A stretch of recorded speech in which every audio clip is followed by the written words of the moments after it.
everybody. Howdy. How are you doing? I hope you're good. So I'm so excited. I'm just going to jump right in. I'm reading the book of 1 Corinthians, and I am at chapter 7. I'm at chapter 7. Let it be 7.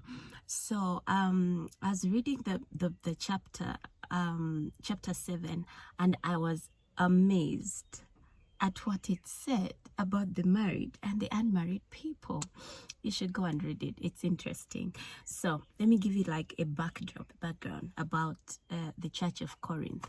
So that particular church was gifted. Okay, it was gifted. People would see in the spirit, they would prophesy. The gifts of the spirit were on point. However, the way that they lived kind of didn't match.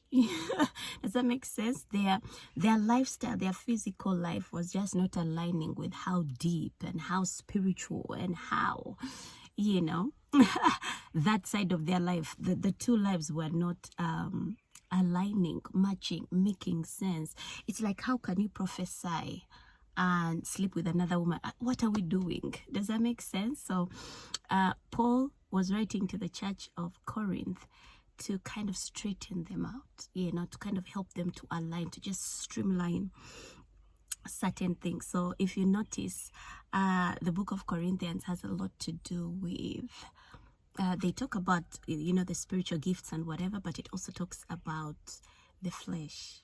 Okay, it may not say flesh or whatever, but it talks about self-control. It talks about the fruit of the spirit. It talks about love. You may prophesy, you may do all of this, but if you don't have love, so Paul was trying to align like ninja. Today I'm lying. Today I'm lying. You understand? So he was working with the people that were highly gifted. Okay, so it is that's the background, okay, of the whole the book of at least 1 Corinthians. Okay, now what happened in chapter 7 is that he was talking now to the married and the unmarried. Okay, and he was saying things like, so this person, you can get married. If you get married, you have done well. However, if you decide not to get married, you have done better. I'm like, how come nobody told us that it is okay to live unmarried? Because what is happening is that people who are unmarried are being told that they have demons, right? That that are stopping them from getting married. There's something wrong with them. There's a subtle, what is it called, like class, should we call it class, where it's not class, it's that I can't think of the word for it right now, but it is where when you get married, you're kind of in a higher league than the people that are not married. It's not verbally expressed, okay, but it is there in the background. It's subtle, okay, no one is talking about it, but it's there. You kind of feel it, okay? So the people who are unmarried kind of feel inferior about being unmarried, and the ones who are married are like, yeah, I've entered the league, baby, I'm married, okay? But according to 1 Corinthians chapter 7, we're all in the same league. Actually, the people who are unmarried are doing better than those that are married. So if you continue to the Bible, I don't know why we are not reading the Bible for ourselves. I don't know why. But anyways, let's get back to the scripture. So what happens is that they are sorry, they've come to pick our rubbish. So what happens is that they are, what is it called? We are kind of in 1 Corinthians chapter 7. Paul is talking about the two categories of people, and he's actually saying that the unmarried are better than the married who are just doing well. We are doing well. The people that are unmarried are doing better, shall have chosen better. So we also need to know in the background that he was talking about the people that have decided to live for God and serve the Lord and just, give up their whole lives to serve God. So that's the person that they're talking about, okay? So while I was, meditating and thinking, meditating really means to think. While I was meditating on it, I realized that I was thinking to myself, I'm like, first of all, people never told us, okay? They never told us that it's okay. It's okay to be unmarried. But it looked like marriage is something that you look forward to, okay? And it's one of those milestones. So if you don't hit the milestone, something is not okay with you, which the scripture said it's actually okay to remain unmarried. It's a better thing. Apparently, that's the scripture. It's not even me, okay?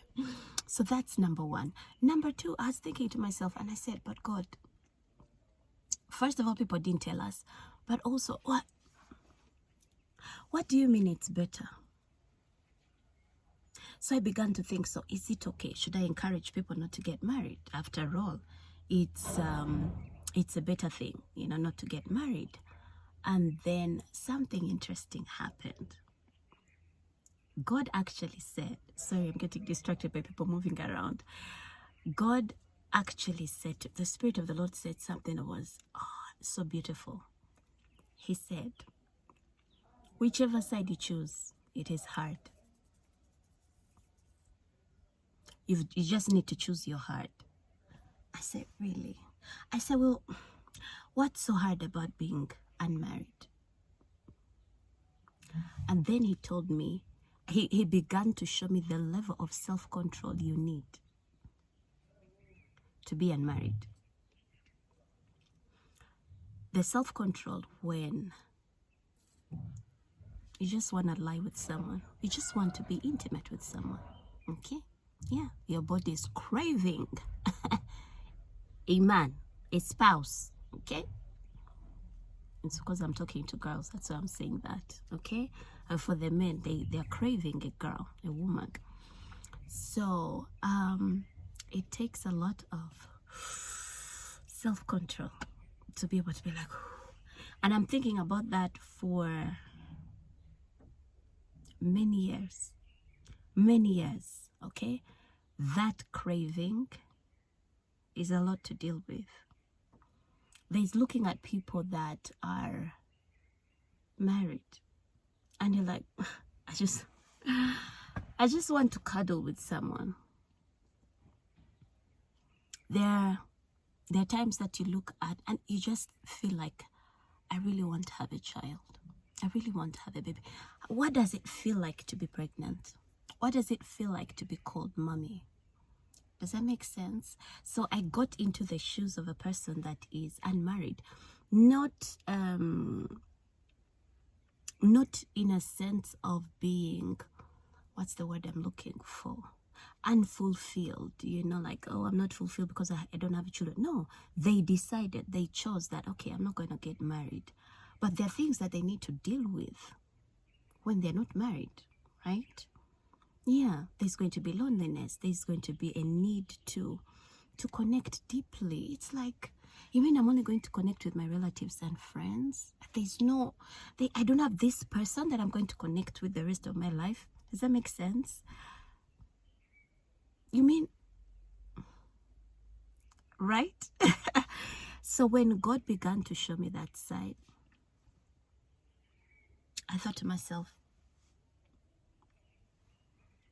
we kind of need to choose the hard, don't we? Because on the flip side, for us that are married, our hard is that we have to deal with another person. We have to deal with another person who has a free will. We have to deal with another person who has a free will, who is our head. Habosha. Because the Bible has said that the man is the head of the woman. Christ is the head of the man. God is the head of Christ. Okay. So that is our heart. Okay, submission is our heart. Having to submit under this man who has his own free will, who God has, put there as your head. That's hard. Especially if you don't know how to do it, that's hard. That explains why we have the mentorship, the Homemakers mentorship, because we have to navigate that, okay? So you don't feel frustrated. You don't feel...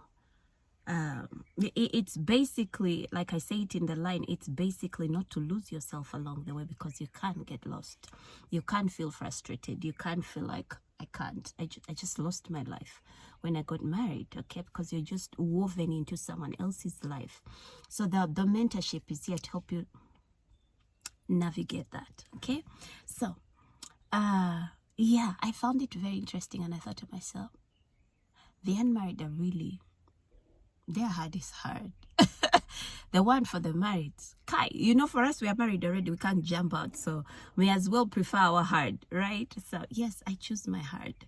But if you asked me, since I've tested both worlds, right? If you asked me, the hard for the marrieds is an easier hard. At least for me. So let me know in the comments, which hard do you choose? Which hard do you choose? Just go and read 1 Corinthians 7. It was beautiful. Well, I just kept going like, whoa. That's how I read it. So I just wanted to share this with you, and to let you know that whichever side you are, it's not demons, it's not the devil. It's not. It's your heart. So we just need to know how to navigate the heart, okay? Even for the person that's unmarried, you need to know how to control this body so it doesn't keep craving. Or if it craves, then what do you do, right? What do you do when you see couples that are in love? What do you do? What do you do when you see moms breastfeeding and holding babies and all of that? Choose your heart. Choose it, and choose it really well. Of course, with the Spirit of the Lord guiding you. Okay, guys, I love you. I just thought I should share that. It was so beautiful. Love you guys. Bye.